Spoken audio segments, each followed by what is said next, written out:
Hi everyone, welcome back to another video from Finance and Crypto Guide. Today in this video, we will be learning how to disable push notifications in CoinTracker. To turn off or disable push notifications on CoinTracker is easy.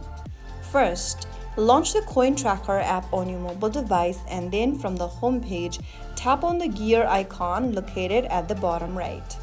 In the gear menu or the settings menu, click on Notifications.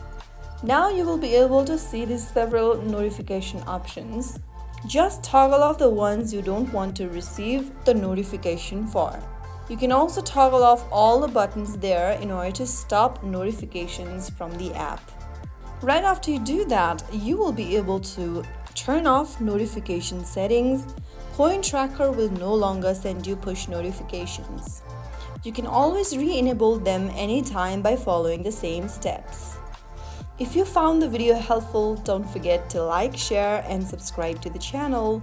I will be back again in the next episode. Thank you for watching.